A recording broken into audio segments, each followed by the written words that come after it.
Hello, my name is Ray Hughes, and I'm the interviewer for the Veterans History Project here at the Cincinnati Hamilton County Public Library under the auspices of the Archives in Washington, D.C., and locally administered by Brian Powers, who is our cameraman today. Today we have the honor and privilege, incidentally, today is the 19th of October, 2016. And we have the honor and privilege today of interviewing Dr. James M. Huey, a resident of Walton, Kentucky, and also a medical physician, doctor. Is it all right to call you doctor today? That's and good. It's a pleasure to meet you, sir. Thank you. And if you would, Dr. Huey, when were you born and where? July the 17th, 1916, at Union, Kentucky. And that makes you 100 years old now. Uh-huh. Congratulations. Made that 100. Well, we'll go for 101 or 102 now. Uh-huh. What were your parents' names, Dr. Huey? Joseph and Martha And what was your mother's maiden name? Lassing, Martha Lassing, How do you spell that? Lassing. I see. And what did your father do for a living? He was a farmer. A farmer. Were your grandparents from down there around Union also? Yes, they were from Union. What were their names, Doctor? James Huey and Martha James. I see. And what schools did you go to in Union? Grade schools, for example? I went to grade school at Union and to high school at New Haven. I see. And then I went to UK for 3 years and then to University of Louisville Med School for 4 years. I see. Then I interned a year at St. Elizabeth. St. Elizabeth here in Covington? Uh-huh. And then after St. Elizabeth, I was a resident at Old Booth Hospital in Covington. Down here in Covington, yes. And I went into service from there. When the war started, I enlisted. I got sent to Texas, to Abilene, the 90th Infantry Division. And I was there for about 6 months, and then I went to Brownsville to the 124th Cavalry at Fort Brown. And I was with the cavalry outfit from then on. Do you have horses then? Had horses. I see. Yeah, we had horses. Had the cavalry horses. Was that one of the last of the original, Yeah, that real was- cavalry units, so to speak? Yeah, that was the last operating unit, 124th Cavalry. When you were a youngster there in Boone County, what church did you all belong to? Presbyterian Presbyterian? in Union. Were you married before you went in the Army? Yeah, And what was your wife's name? Cordella, Cordella. And her maiden name was She was a Turner. Turner? Mhm. And when were you all married? In 1940, 1940? November the 9th. November 9th? Did you get married there in Boone County? Got married in Louisville. Oh, in Louisville? Did your wife work while you were when you were younger? Yeah, she was a nurse. I see. She worked a good bit with me Where did you meet your wife at Louisville at Uh-huh. med school. in med school? Where was she from? She was from Auburn, Kentucky, Oh, yeah. near Bowling Green. Yes, yeah. I usually ask World War II veterans where they were on Pearl Harbor Day, December the 7th of 41, and what were you doing then? Do you recall that? Well, I would have been at Old Booth Hospital. I was I interned at St. Elizabeth, and I finished that internship, and then Booth got me to come there as a resident, and I was there when the war started. Do you remember any of your thoughts at that time? Any what? Any of your thoughts about that at that time? The Dr. Vesper was there, Dr. Miner and Pierce, Dr. Ryan and Reichert. They were all there. Did you think about going and joining the military at that time? No, not until the war started. Uh, I didn't think about it. and when did you join the war exactly? I don't remember the date, but it was right after I enlisted, right when the war started. So you enlisted in December of 41? Yeah. I see. Mm-hmm. And you were first assigned to the 90th Division then, huh? 90th Division. Yeah. Yeah. They were at Abilene, Texas, Now, did you go in the military as an enlisted man or as an officer? as an officer, As a second lieutenant? second lieutenant. I see. And were your position as a physician at that time? Mm-hmm. Now, did you go through regular basic training like a lot of guys do, the marching and the push-ups and things like that? Yeah. Yeah. Uh-huh. Where did you do that basic training at? At Camp Barkley, Texas, at Abilene, At Abilene? the 90th Infantry Division. Okay. Now, when you left us down there at Brownsville, Texas, that's right on the Mexican border. Uh-huh. Were you riding horses most of the time, a lot of the time, or? Yeah, riding the horses most of the time then. I was at Fort Ringgold. That was at Rio Grande City. That post is closed now, Mm-hmm. but I was stationed there. I went to Fort Brown. They sent me to Fort Ringgold. So we had horses then. We had horses assigned to us, and we were responsible for them. Did you have to take care of your own animals Yeah, yeah. as far as grooming and? Yeah, I had an orderly, what they call an orderly, that helped me to take care of the animals. How often did you ride a horse while you were in the cavalry? Oh, every day. Every day. Uh-huh. Yeah, we rode regularly. I've seen pictures where they were shoeing them horses and they would lift them up with straps. Did they do it like that while you were down there? Uh-huh. Is that right?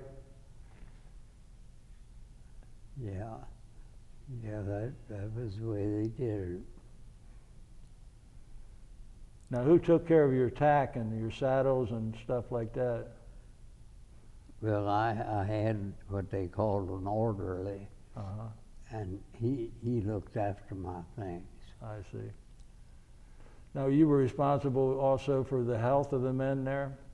Yeah. Yeah, I Did you- took care of the men there.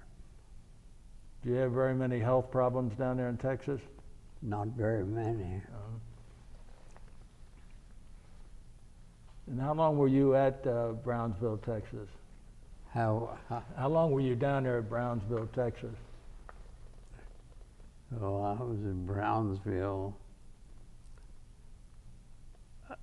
They sent me from Brownsville to Fort Ringgold, to Rio Grande City, Mm-hmm. and I was there for a good little while, year or two.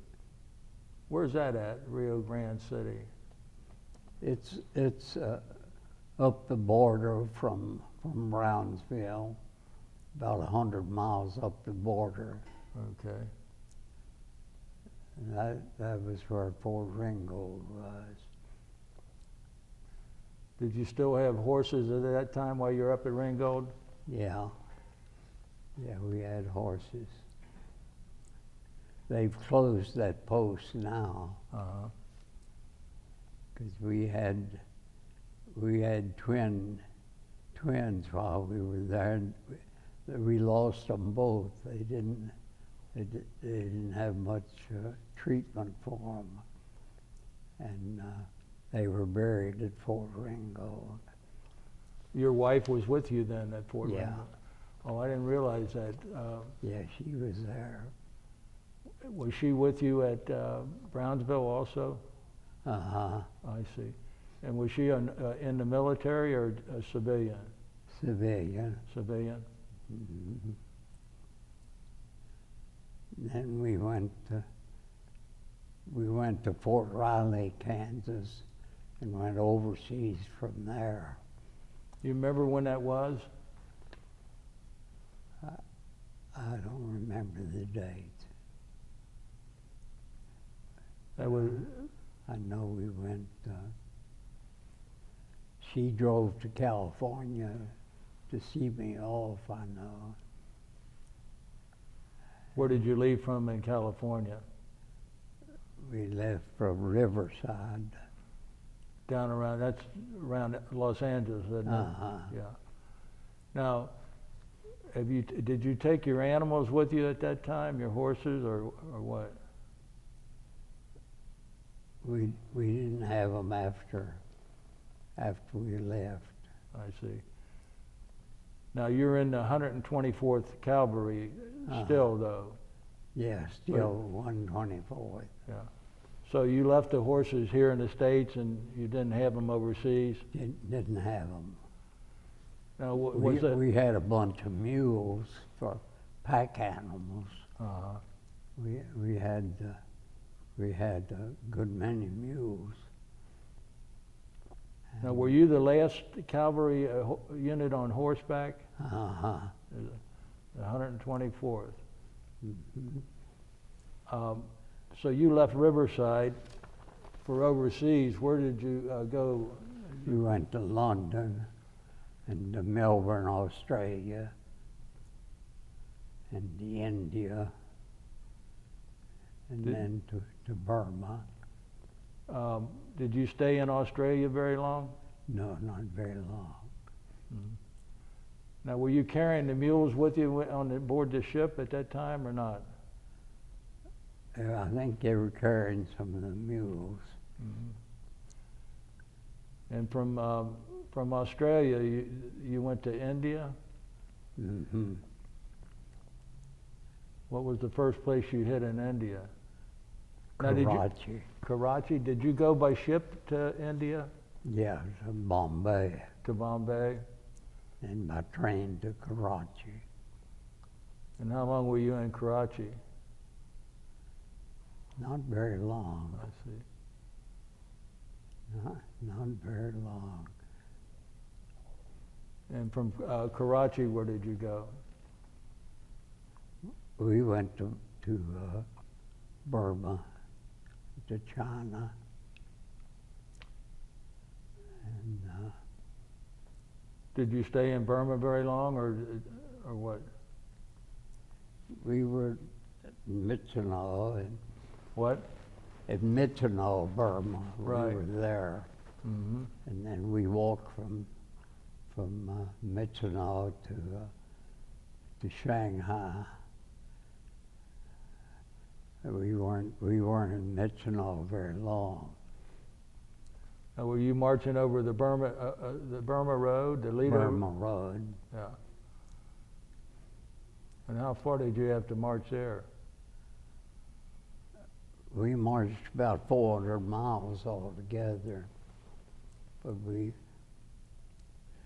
lost some men where the Burma Road went into China. We lost, I think one day I lost 17 men and had 90-some wounded. And the Japanese had a roadblock set up where the Burma Road went into China, and we got caught in that fire. So You remember when that was? I know it was February the 2nd. I don't know the date, but I think that would probably have been, you said February 2nd? That would have been 44 perhaps? 44. Yeah. February the 2nd of 45? May have been 45. Now you had to take care of those men that were wounded? What type of a facility, a hospital like did you have to take care of them in? About like that mesh unit you see on television now. It was just a tent. A tent? Portable tent. And you had, you said 17 men out of your outfit that were killed there? Yeah. On February 2nd. So what happened after the battle you had with the Japanese there? Did you have to turn back, or were you able to go on? No, we were able to go on. We were able to go on. Now, What are you fighting with your men? Rifles? Did they have any artillery? they had some artillery, but mostly rifles. Rifles and hand grenades.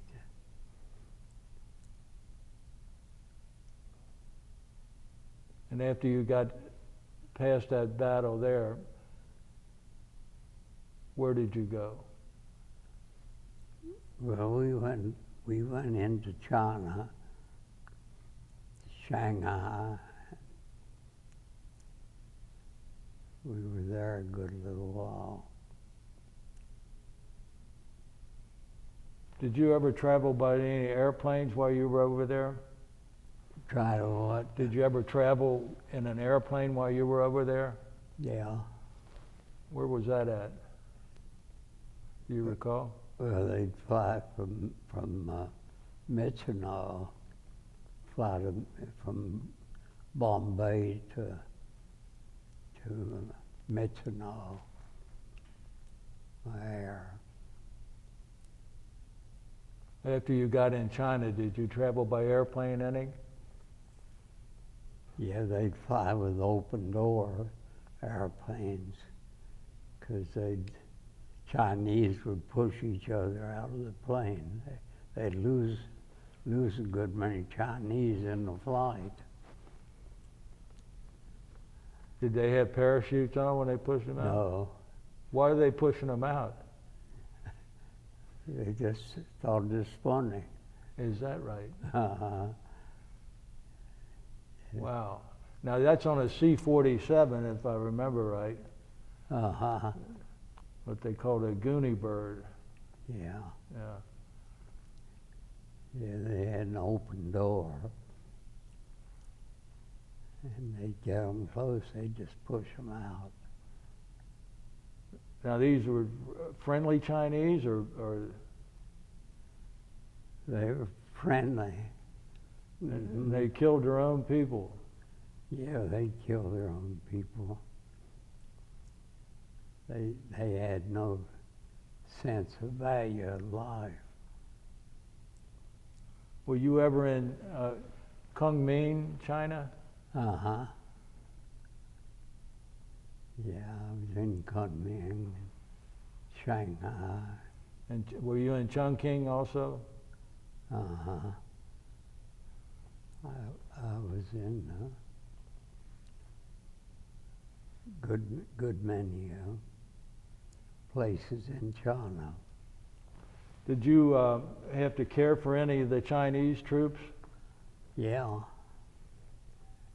I had an interpreter, and I could treat them. Mm-hmm. When did you ever come down with any disease while you were over there, like malaria or anything like that yourself? No, I was blessed to stay in good health. What about our troops? Did they have many cases of malaria? Yeah, they get malaria. Did you have to care for them at that time? Yeah, you care for them. What did you do for them, doctor? Didn't do too much, but just nurse them really and treat them. Yeah, we had a good group of people with us to work. Now, the type of hospital you had while you were in China, was it also just like a regular tent, like the MASH units? Yeah, like a MASH unit. Did you work with anybody else besides the 124th Calvary while you were in China? With Merrill's Marauders. Ah, yeah. They were right with us, and we worked with them. Were Merrill's Marauders with you at that battle you had where your 17 men were killed? I think so. Uh-huh. What about some of the Air Force guys that were over there in China, the Flying Tigers and that batch? Mm-hmm. Did you ever run across any of them or meet with any of them? No.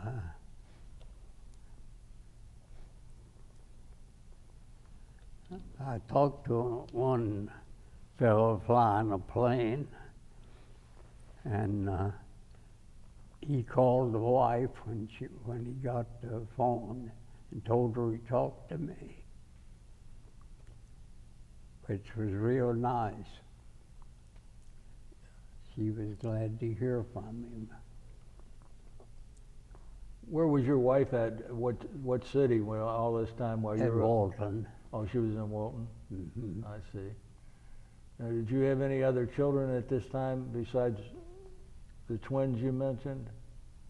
Yeah. So she was living there by herself at that time? Uh-huh. Was she working at that time? Yeah. Was she working as a nurse while you were overseas? Mm-hmm. Where was she working as a nurse at? Well, she was working at Old Booth Hospital Oh, for okay.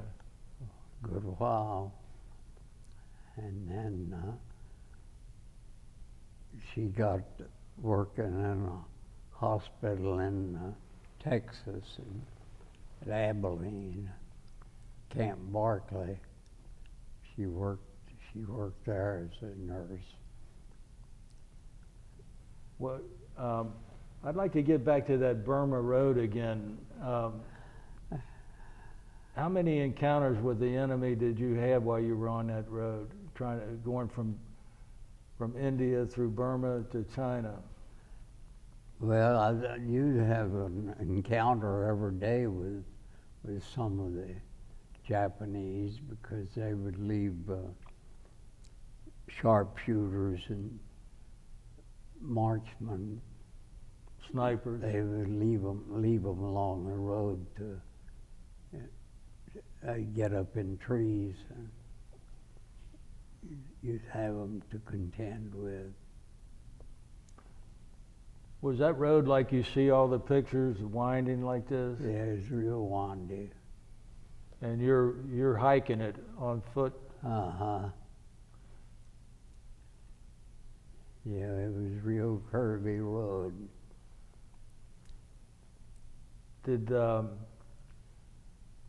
you ever stop at any of the bases that they had, military places that they had set up along there, where they actually flew those mules in on an airplane? Yeah, we'd stop at some of the bases. They had the mules. They'd cut the vocal cords on the mules so they couldn't bray. Because that mule, if they were braying, they could give the position away. So they'd cut their vocal cords to keep them quiet. And you used them to carry all your supplies and carry the supplies. Did you have a lot of medical supplies that you had to tend to and take care of and carry? Yeah, I had a kit that I could carry I could treat people from. How often did you have to tend to American troops that were wounded, that had been shot like that, would you say? Well, you try to get them back as soon as you could to base hospital, so you wouldn't have them very long. They'd fly them back.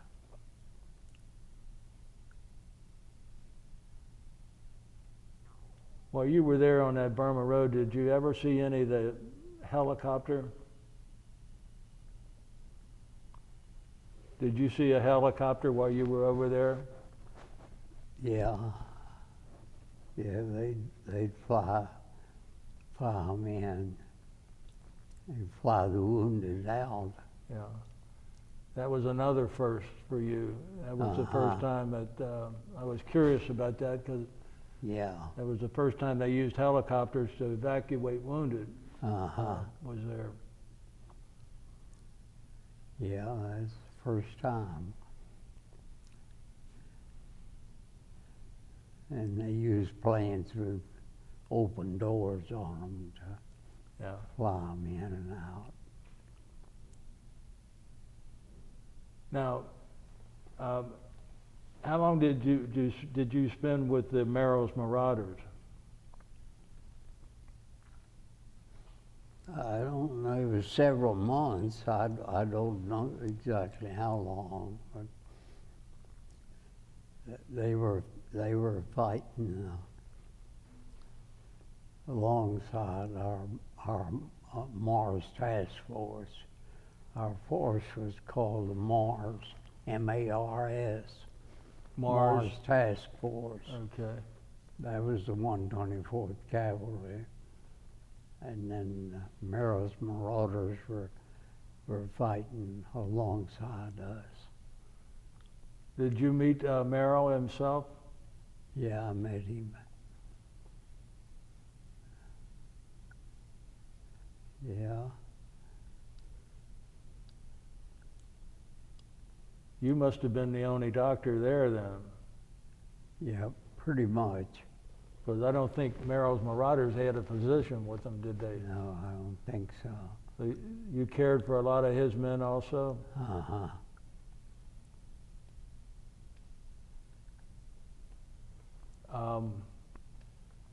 That battle you were talking about, did anybody ever write about that in the history books or anything?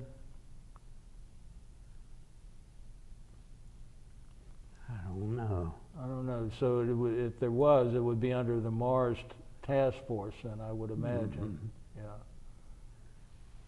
So you went to. Tell us about China, the different places you were at in China itself, and what you did there. I don't know. I've got a marker on the at home on the, talking about the different towns I was in, but I was in a good many towns in China. Was there a lot of combat in China itself? Yeah, good bit along the border.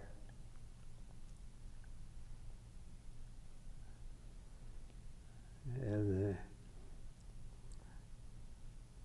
Japanese were in South China, and they had roadblocks set up from Burma into China. That's where we got a lot of men killed and injured with those roadblocks. Did the Japanese ever attack your group by air? Yeah, they attacked.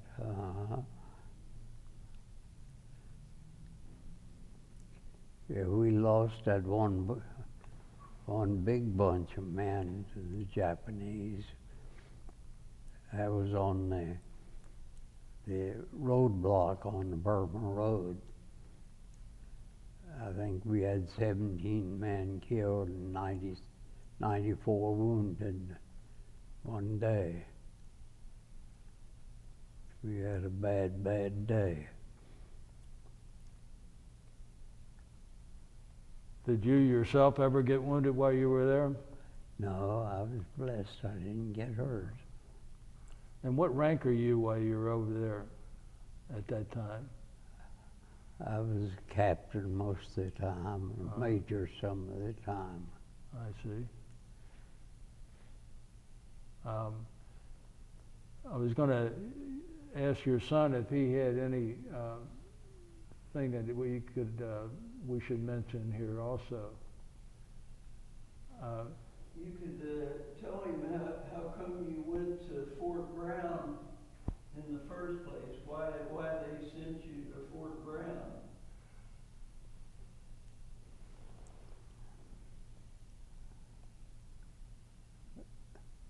I didn't catch what you said. Why they sent you to Fort Brown in Texas? The reason they sent you down there? Oh, they discovered that the fellow that was being a doctor there wasn't a doctor. He was just pretending to be a doctor. And when they found that out, they sent me to replace him. And all the patients liked him better than they liked me. He was one of these happy-go-lucky guys. Yeah. But he wasn't a doctor. Oh, my goodness. So they had that going on back in those days too, huh? Uh-huh. Oh. Yes, sir. And tell him about the airdrop,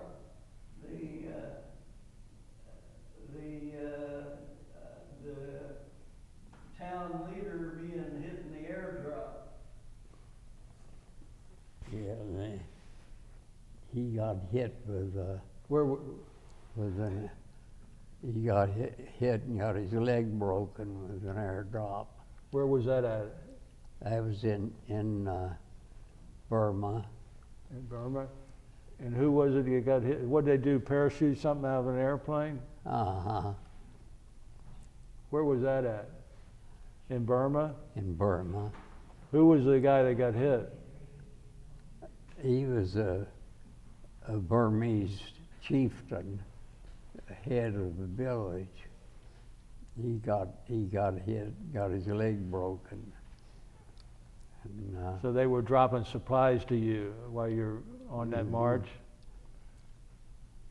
so I set his leg and put a cast on it. And the next day they came dragging this year-old heifer down through the field. And he gave me a heifer for treating him.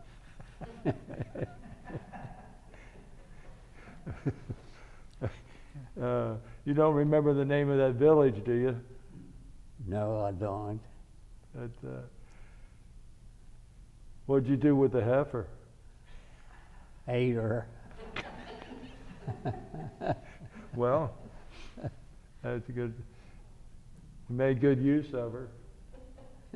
Yeah, we ate her. We ate her in a hurry.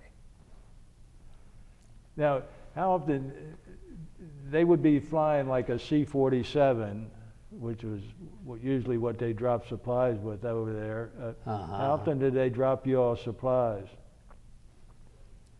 They'd kick them out, the 47s, and have a parachute attached. Mm-hmm. They drop them down. Did they drop those, every other day or once a week or what have you?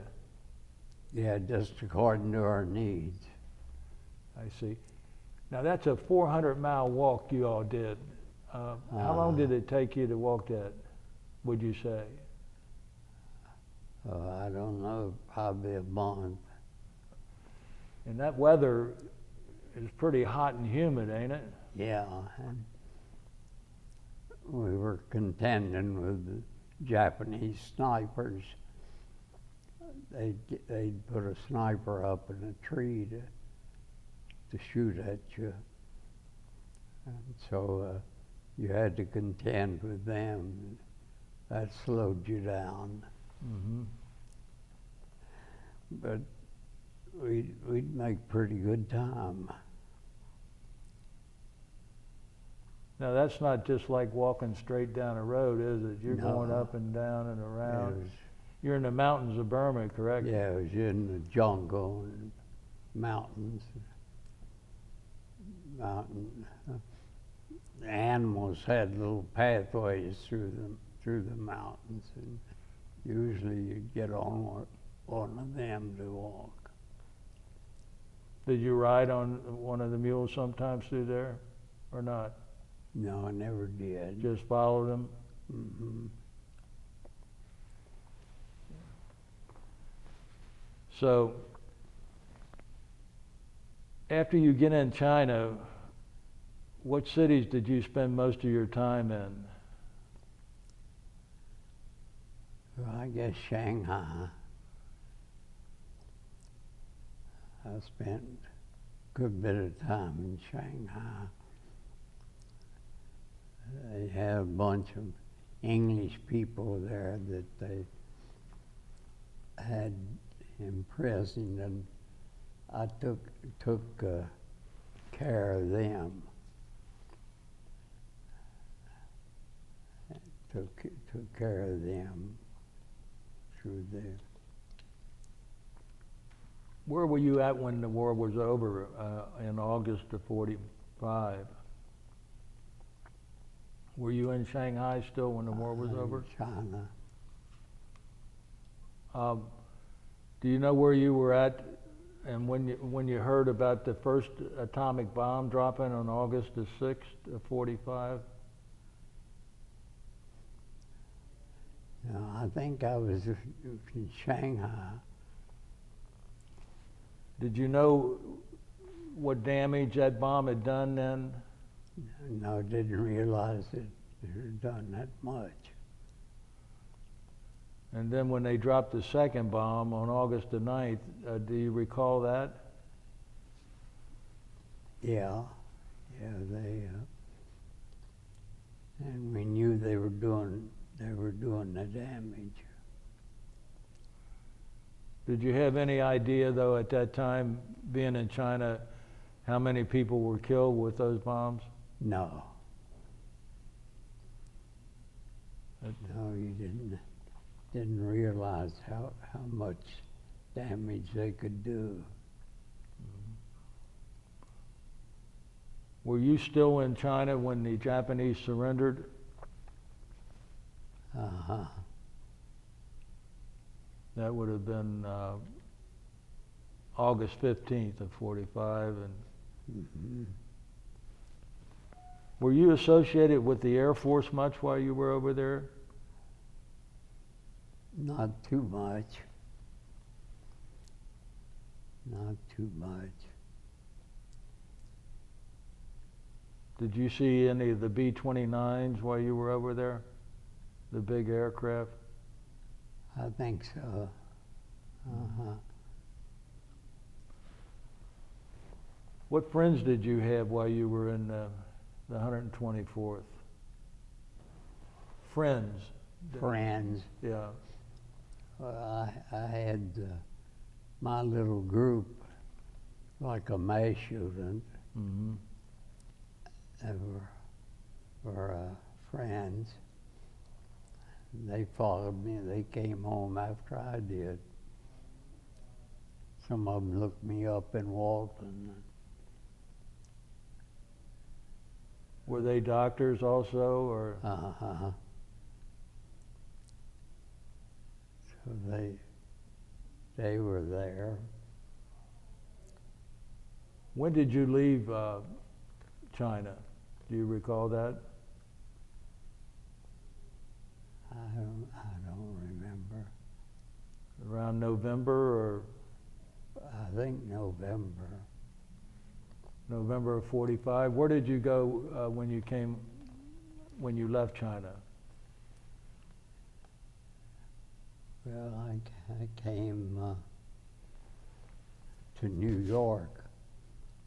I came,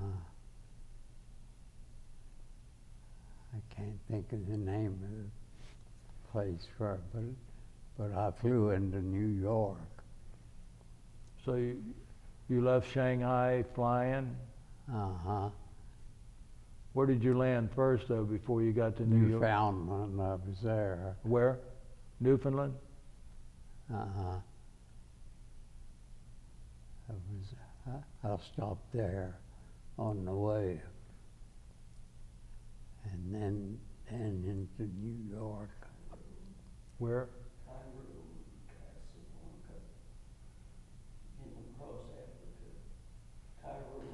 Uh-huh.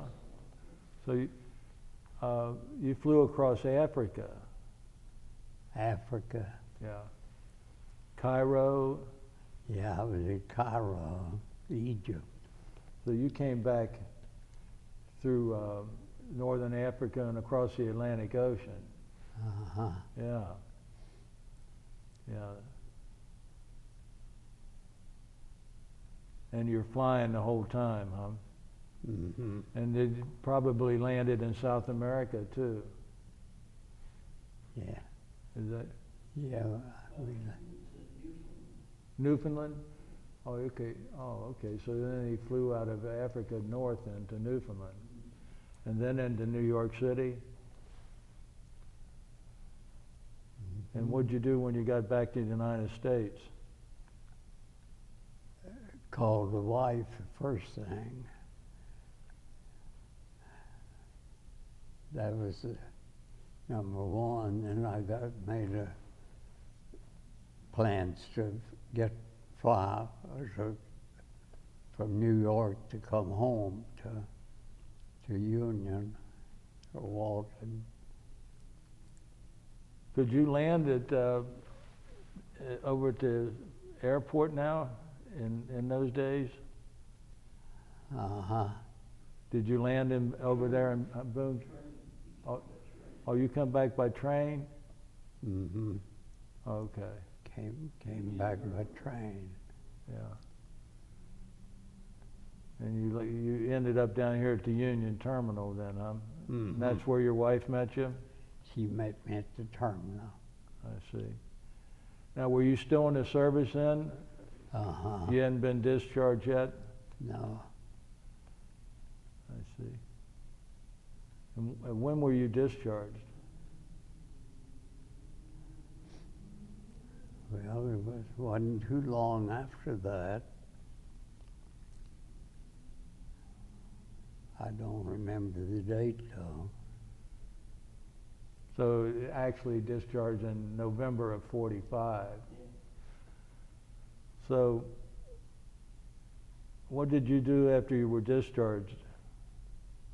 Did you take any time off, or did you go into practice right away? I went,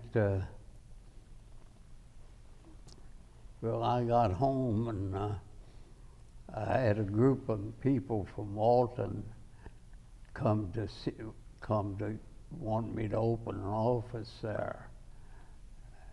And so I opened an office in Walton right after I got home. And how long did you practice there in Walton? I practiced there till '89. To 89? Uh-huh. That's 44 years. Yeah, 44 years. 44. Now, did you have a farm down there also? No, I had the farm that I grew up on. Did you have any horses after you got out of the Army? Yeah, I had some. Yeah. How many did you have? Well, I think we had maybe a half a dozen. Did you do any riding after you got out of the service? I ride some, Yeah. but not too much. And after you got home, how many children did you and your wife have? We had the two children, And what were their names? What is their name? Jim and Martha. Jim and Martha. And your children, they still live in Boone County? Well, Jim lives in Kenton County. Martha lives in Boone County. And what's Martha's last name? Martha Robinson, or Martha Martin. Martin? Martin. Her husband just passed away here a while back. Have you ever gone to any reunions of the 124th? No. Now, Daddy, you used to go to reunions Used to in go. Texas. Yeah, I used to go in Texas. They went to a bunch of How many reunions did you go to, would you say? I don't know, I think 3 or 4. Where did they hold them at? They hold them at the hotel there at Mineral Wells. Now, that was where Camp Walters was, I think. Uh-huh. Had you ever been to Camp Walters before?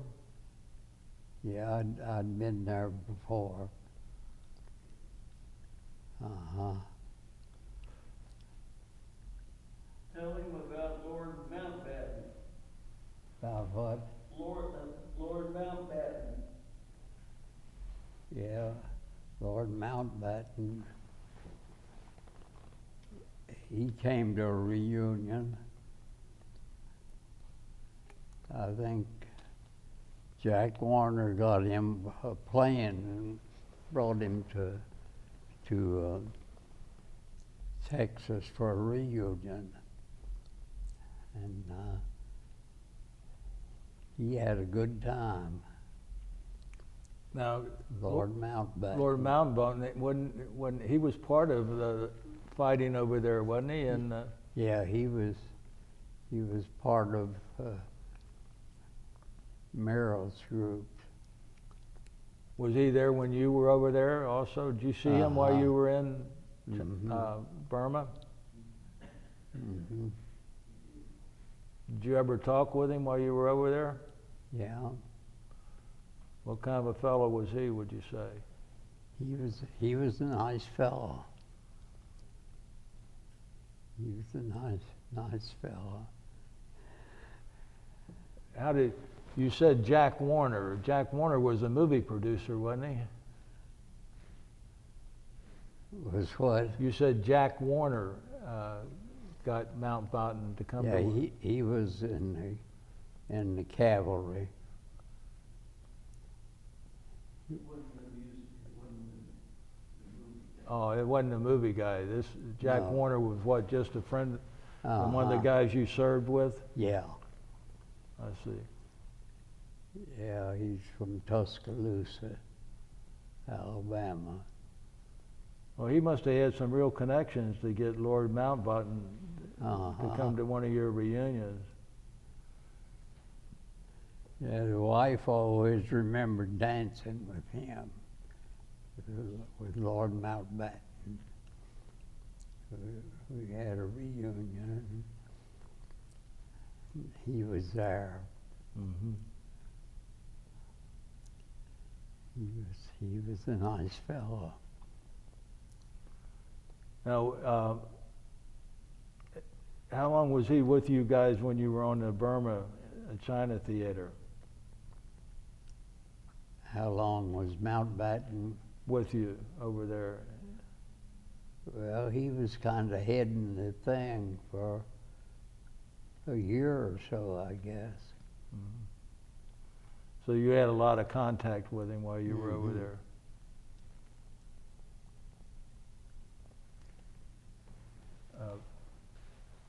Brian, do you have any questions you'd like to ask? Yeah, I have a couple. I was curious, why did you decide to become a doctor? How did that interest in that come about? How what? How did you happen to want to be a doctor?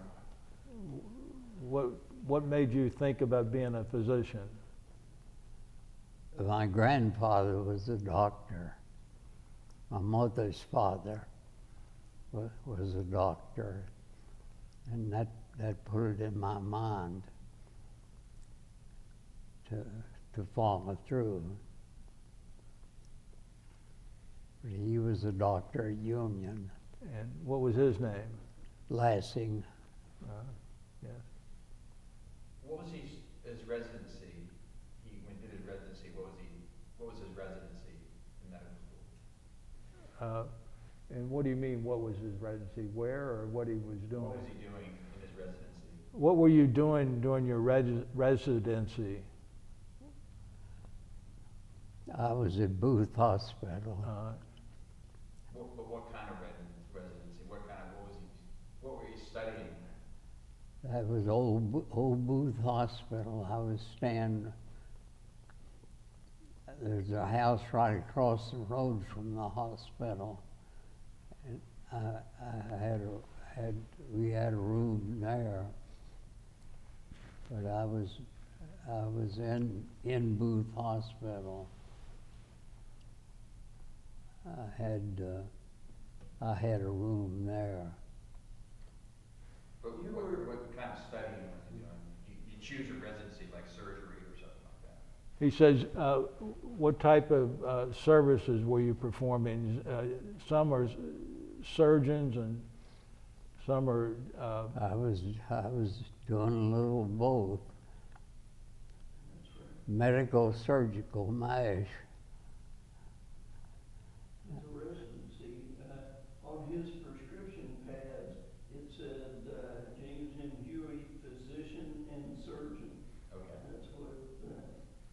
I was curious if he did surgery, if he did the surgery residency. Well, you were overseas. Did you have to do a lot of surgery yourself over there? I did a good little bit, mostly for wounds. I was curious if you could talk about equipment that he was providing, like particularly when he was on the road. What stuff did he bring with him for medical supplies? What type, Brian was curious about what type of medical gear you carried with you over there on the Burma Road, supplies and operating tools and things like that. Yeah, What'd you have exactly with you there? not too much. We had like a portable unit. And we could carry and treat them with the What? table and stretchers. Well, you probably had to perform a lot of surgery there then, with men getting wounded like that. Yeah, for treating wounds. Mhm. What kind of anesthesia did you have to? We had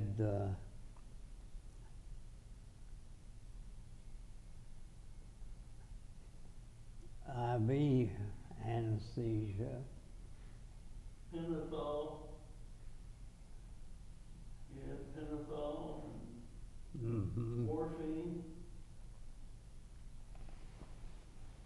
Yeah, we had IV anesthesia. You could put them down. What kind of antibiotics did you have at that time? What kind of what? Antibiotics? Did you have any antibiotics? Yeah, we had some antibiotics. Did you have penicillin while you were there? No. But I'm allergic to penicillin, so I didn't have any. But we carried penicillin. That was about the time it was first started to be used, wasn't it? Yeah. During the war. Mm-hmm. How was that stuff transported? Did he have his gear? How was all this anesthesia and the penicillin and things transported? What were they carried in? I mean, Well, most I can visualize maybe a wooden crate or something on the side of a mule, but is that about how the... Uh-huh.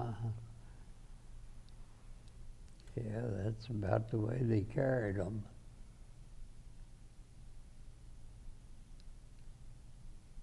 And what did you think of penicillin when you first heard about it? Well, we thought it was great. How did you find out you were allergic to it? Handling it. Just handling it with your flesh? Yeah.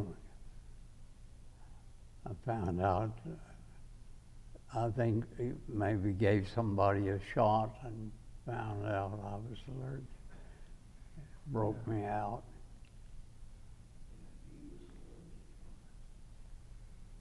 So you found it broke you out then, and that's how you knew you were allergic to it?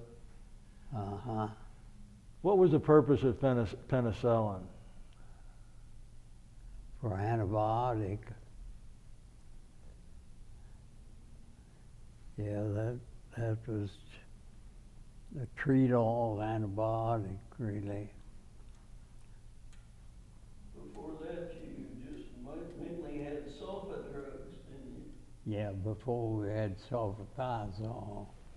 Now, how was that administered, that sulfathizole? Tablets. In a tablet form? Mm-hmm. And was that an antibiotic, so to speak, also? Yeah, and we had sulfanilamide, was another antibiotic. Was that a powder form or a tablet? It was tablet. Tablet also? Mm-hmm. And You what? did do a number of surgery. You did surgeries. You did broken bones and amputations Mm-hmm. and hemorrhoid surgery and a number of things. Yeah. Why amputation? Was it some gangrene or something? Why the amputations, doctor, while you were over there? Well, they'd be too badly injured otherwise. You'd have to amputate.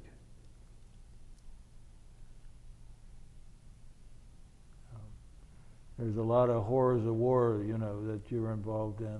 Yeah, you know, your foot might be gone, you know, if you hit a landmine and so you'd have to amputate above the injury. And how would you get those men back after you amputated their leg or part of their leg? How would you get them back to Yeah, we'd get them hospitals? flown back.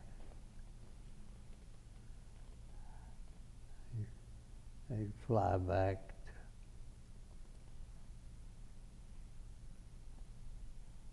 Did you ever have to send any on a helicopter? Yeah, you'd send some back on a helicopter. What about those little Piper Cub planes? Did you ever use them to evacuate some of the wounded also? Mm-hmm.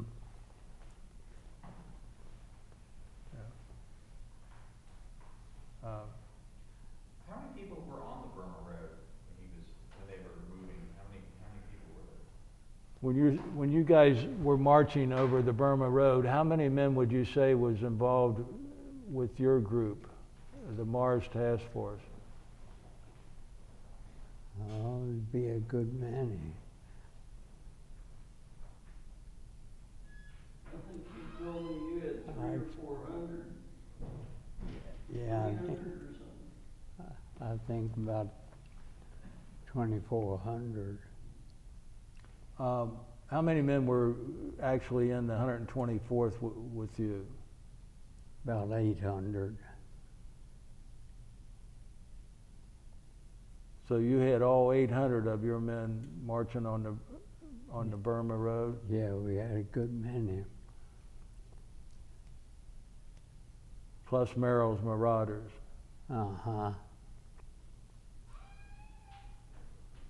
So you're a pretty big outfit there. You hear it called the Burma Road and then the Lido Road. The Lido Road. Mm-hmm. Were you on that also? Yeah. The Burma Road was the main one. And you hear a lot about a town called Michinau, or is it?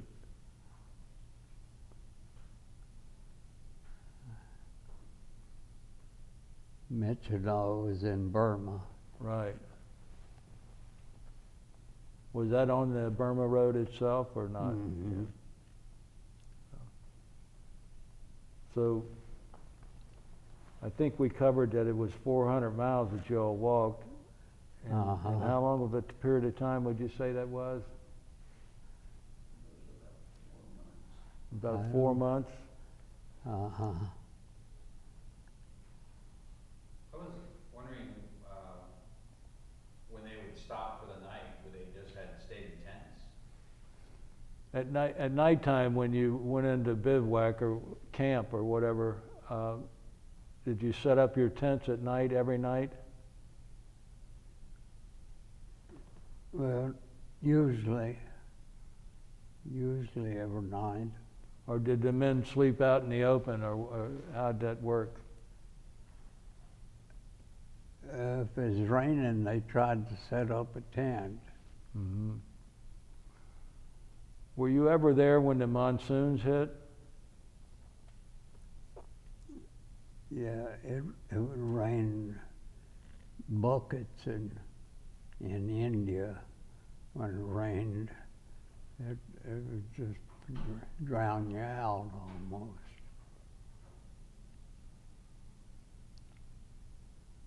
What other cities in India can you recall being in? Bombay and Karachi? Yeah, Bombay, Karachi. I can't think of the names of the others.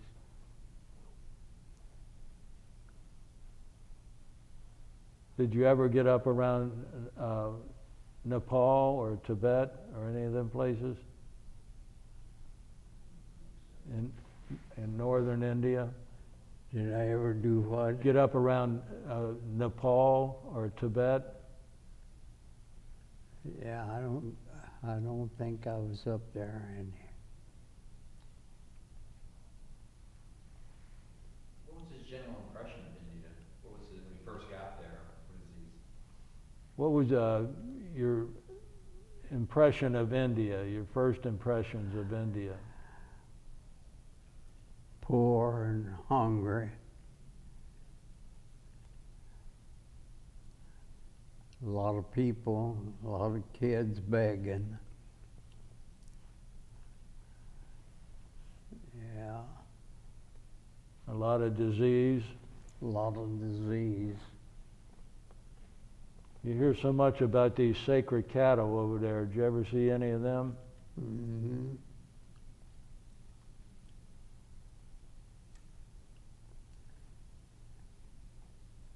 And you'd see him laying out on the hillside, the kids dying, and they let them die.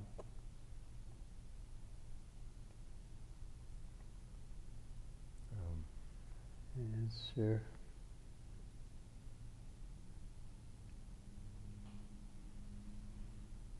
What was his impressions of Shanghai? What about Shanghai? How did that compare? Well, it was more settled. There were a good many English in Shanghai, and were in business there. So it was more modern.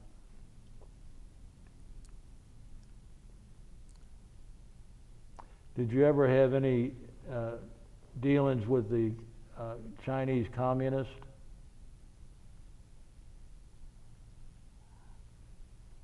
No, I don't think so. What about Chiang Kai-shek? Did you ever have any dealings around him? No. Now, I think their wartime capital was Chongqing. Were you in Chongqing? I think I was there. Uh-huh.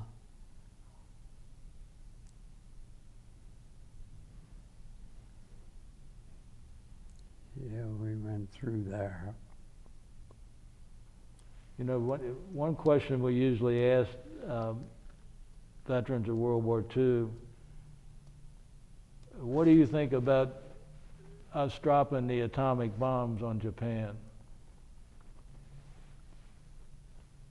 What were your thoughts then, and what are your thoughts now? I don't know. You have such a tremendous death rate dropping it. You'd hate to drop it.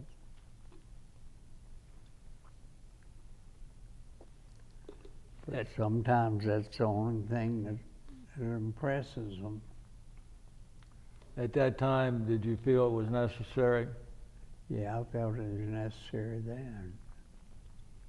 What about now? Looking back on it, do you still feel it was necessary? Well, I think it saved them a lot of damage. Yeah. So I guess it was necessary from that standpoint.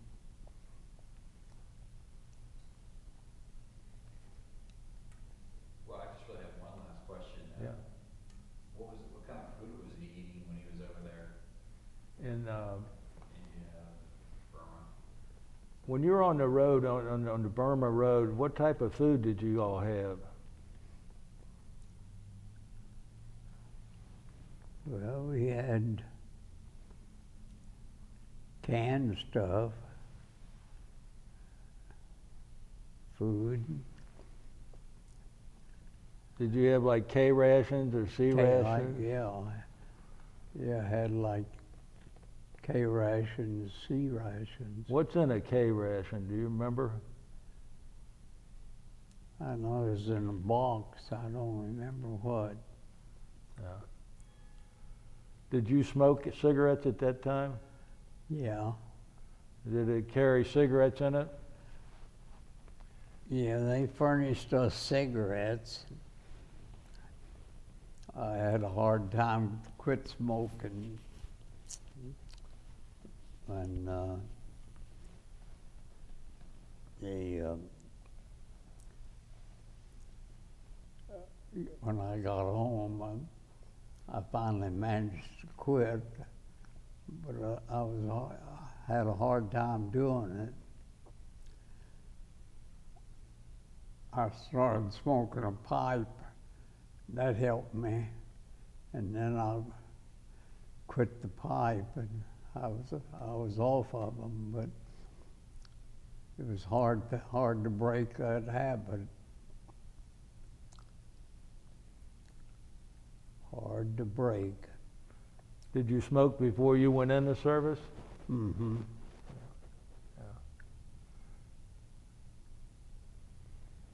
He ate better in China, I think, when he was in China.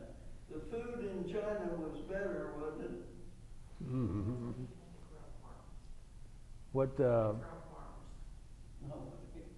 what kind of food did you eat while you were in China? I mean, did you eat military rations, or did you have civilian food, so to speak? Well, you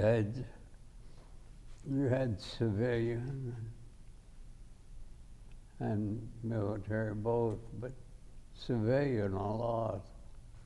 Did you live in a regular home a house while you were in China, or did you stay in a tent? I stayed in a tent most of the time. And who fixed your food for you there while you're in China?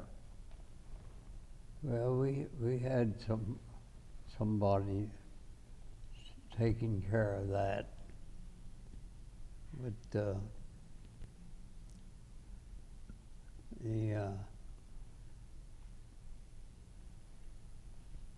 Chinese set up there. They'd have you in dinner.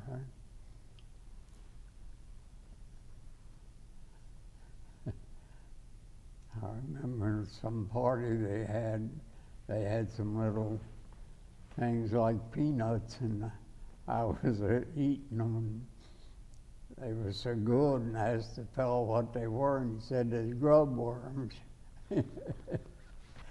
And that stopped my appetite right then. Oh my goodness. Grub worms. A lot of protein. Oh. Now, after you were discharged, did you stay in the reserves or anything like that? Or did you just get out of the military altogether? I just got out. I see. When Korea came along, did they try to draft you again or get you back into service again? No. No, they didn't try to get me back.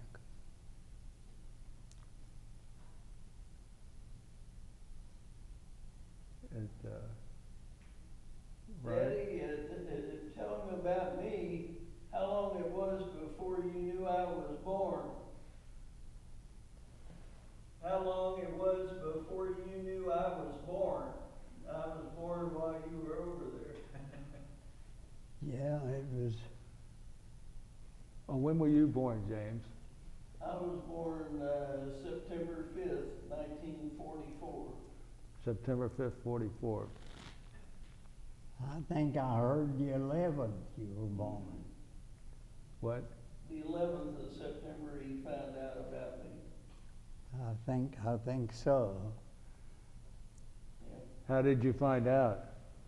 Because he was in India at that time, right? How did you? He was in Burma then. Burma. How did you find out that you had a son? I don't know. The wife got in touch with me. I don't remember how. I don't know either, whether it was just a letter or... Were you still getting mail from home while you were in Burma and in India? Uh-huh.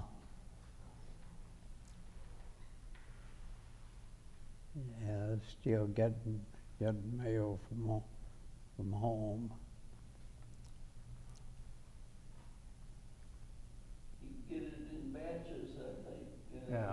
They have to catch up with them, yeah. How'd you get your mail? They have to parachute it to you out of a plane or what? Yeah, they have airdrops with it. Parachute. Uh-huh.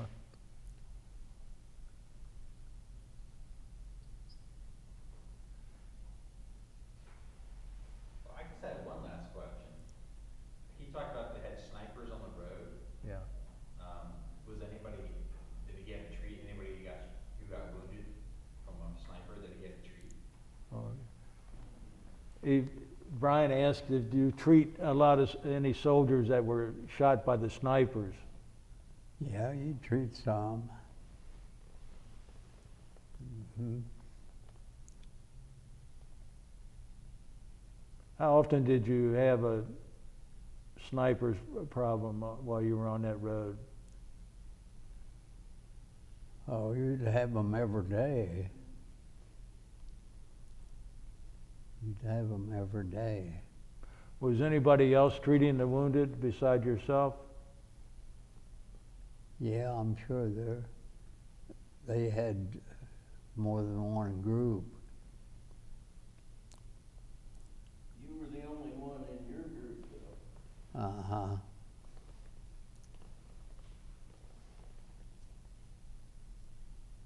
I guess there wasn't any cover, huh? I guess when the guy started shooting. Well, they set them up along the roads, sides, and things like that. And there wasn't much protection against a sniper, I don't suppose. No, not much. You had to have to be searching them out ahead of time. So you'd have men that would go out. Your scouts would Scouts. you'd have scouts going ahead to check on them.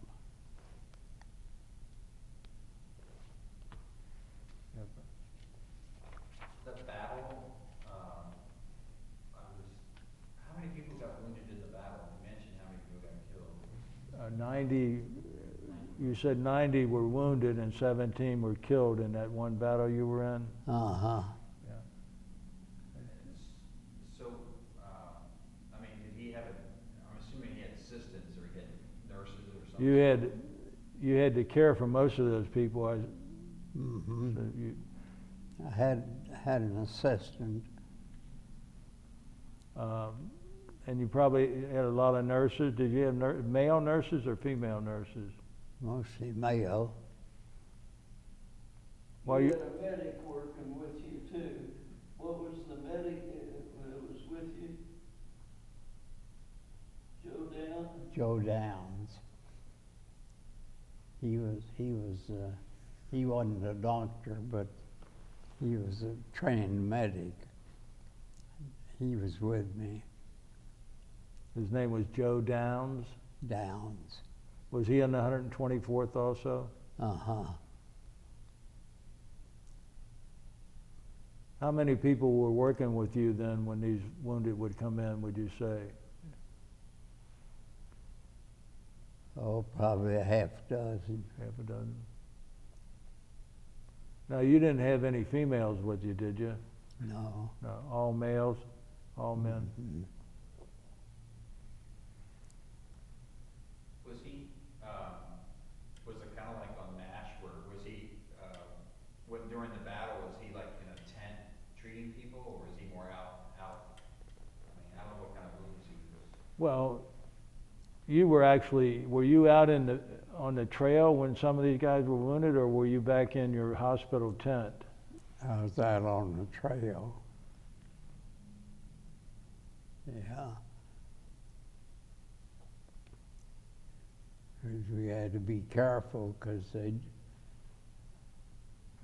if they saw somebody wounded, they'd watch for somebody to come help them and snipe the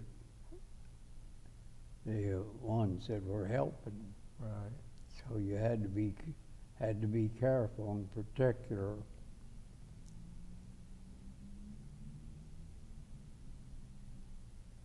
So you were under fire yourself and Yeah, many times. Yeah, you were under fire too.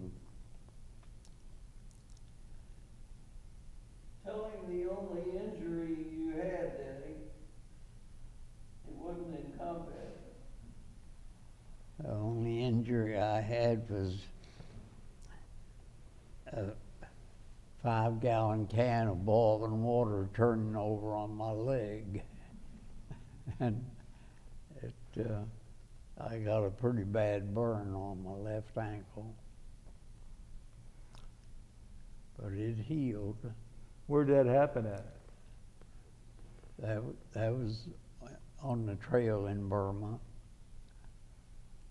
You kept marching anyway, didn't you? Yeah, I kept marching anyway. When they would stop to rest, he would have to remove toenails and stuff like that, so he didn't get much rest when they was marching. Off of his own feet, you mean? No, the soldiers, he would have to remove their toenails and stuff. Cindy said you had to remove toenails and things of that off of your soldiers sometimes when they stopped marching.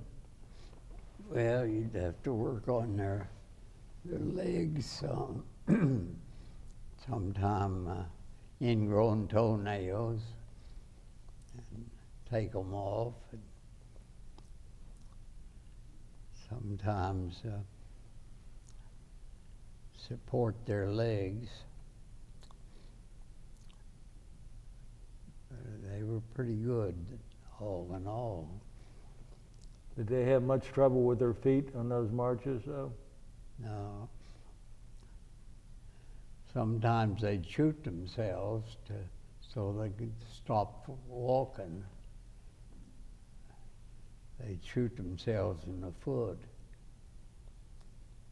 When that happened, did you know that they had shot themselves? Yeah, you're pretty sure they had. And that way they get to go back. Uh-huh. Sometimes you'd drag them on. Sometimes they'd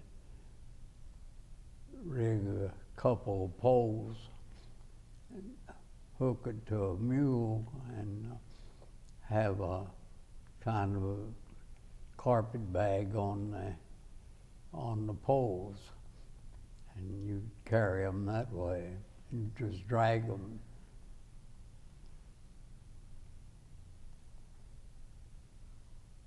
What happened to those men that did that? Did they punish them? Yeah, I'm sure they did.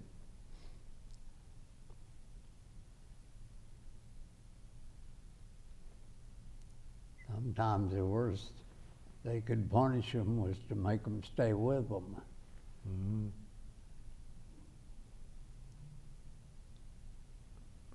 How often do you think about your experiences in World War II? How often do you think about your experiences in World War II? Oh, I guess you think of something most every day. But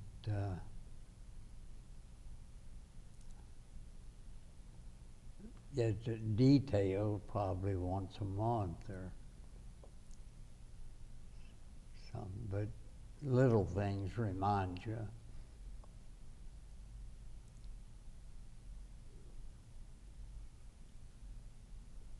Did you make any really particularly close friends while you were over there?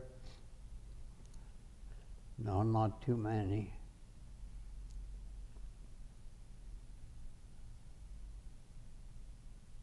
Other than your burn, did you ever get ill while you were there? Yeah. Other than your burn, did you ever get ill while you were on that Yeah, march? it healed. Yeah. Did you ever get ill, though, while you were on that No, I march? never got ill otherwise. Mhm. No, I was fortunate not to. Would you say that you had to take care of wounded every day while you were on that march? Yeah, some every day.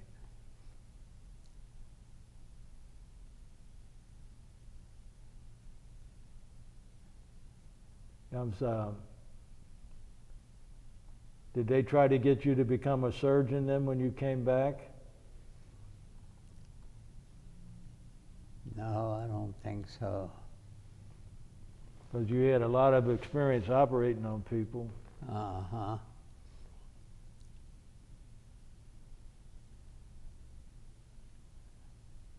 Mostly wounds.